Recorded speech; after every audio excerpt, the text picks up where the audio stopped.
Vamos continuando. Mais uma resolução. Enem 2018, questão 173. Seguindo a sequência da nossa primeira lista de exercícios aí, primeira lista de questões. Devido ao não cumprimento das metas definidas pela campanha de vacinação contra a gripe comum e o vírus H1N1, em um ano, o Ministério da Saúde anunciou a prorrogação da campanha por mais uma semana. A tabela apresenta as quantidades de pessoas vacinadas dentre os 5 grupos de risco até a data de início da programação da campanha. E aí nós temos esse quadro onde aponta o balanço parcial nacional da vacinação contra a gripe. Esses são os 5 grupos de risco. Nós temos, por exemplo, aqui no primeiro grupo, o grupo das crianças, onde existem 4,5 milhões de crianças. Então, esse é o total do grupo. E a próxima coluna aqui apresenta para a gente a população já vacinada. Então, dessas 4,5 milhões de crianças, apenas 0,9 havia sido vacinado.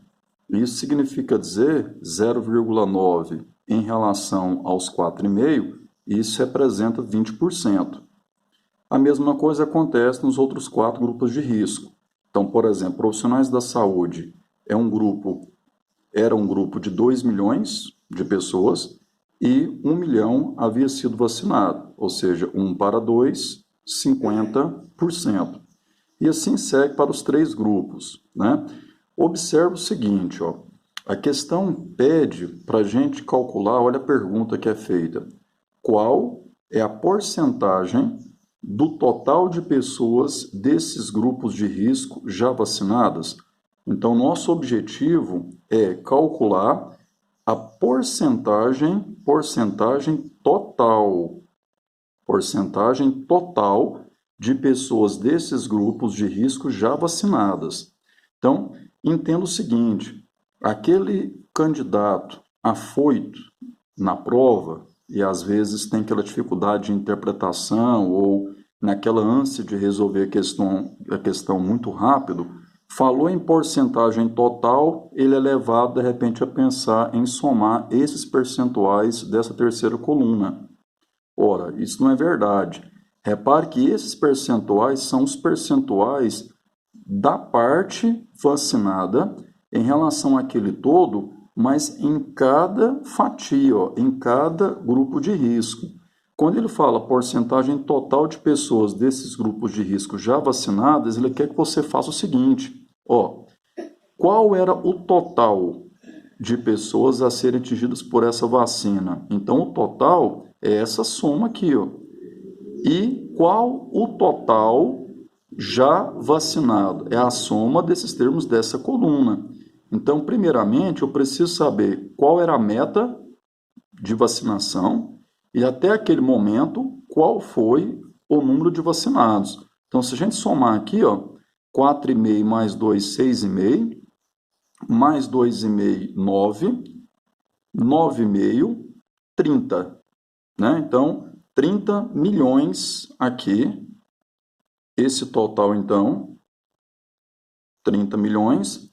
E aqui, ó, 0,9 mais 1, 1,9, 1,9, mais 1,5, 3,4, 3,8, 3,8 mais 8,2, 12. Né? Então, a gente tem aqui esse número de vacinados aqui correspondendo a 12 milhões.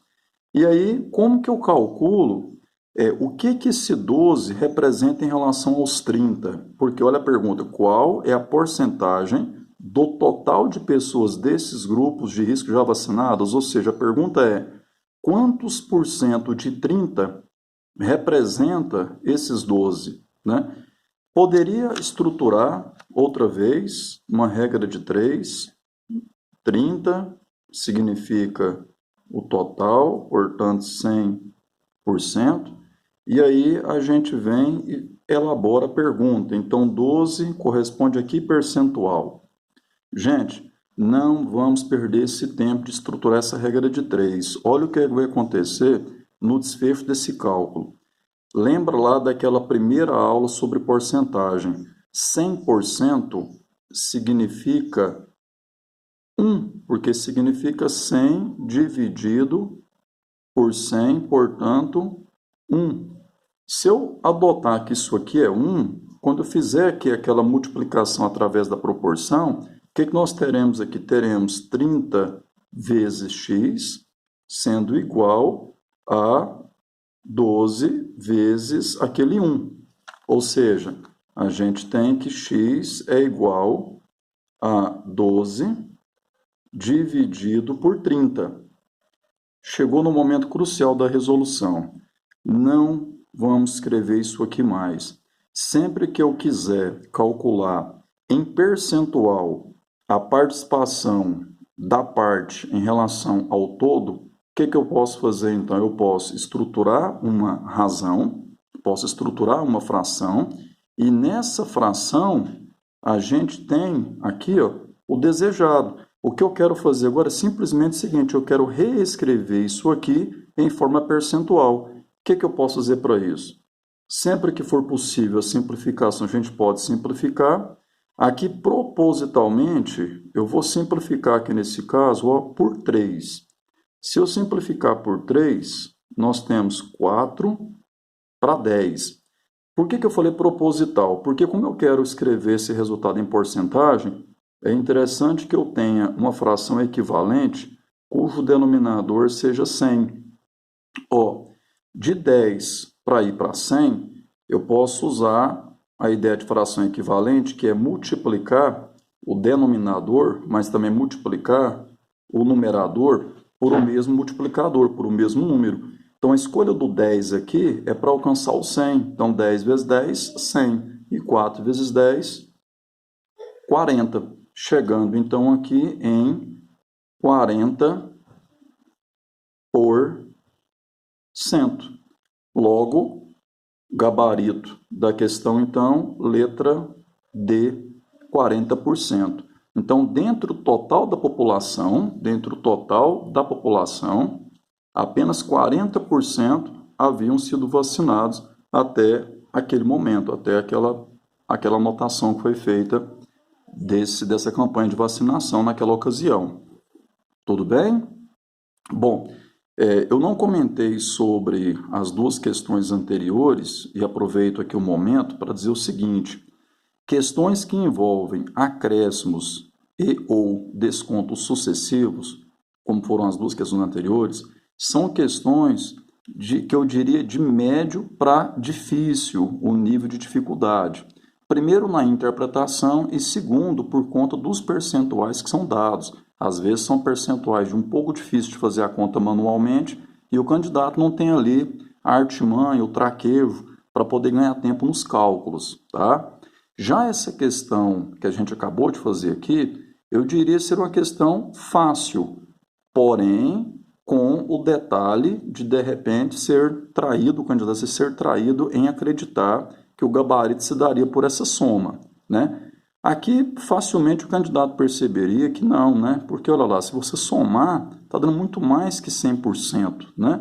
Como que a parcela de vacinados é mais que 100% do todo a ser alcançado nessa campanha?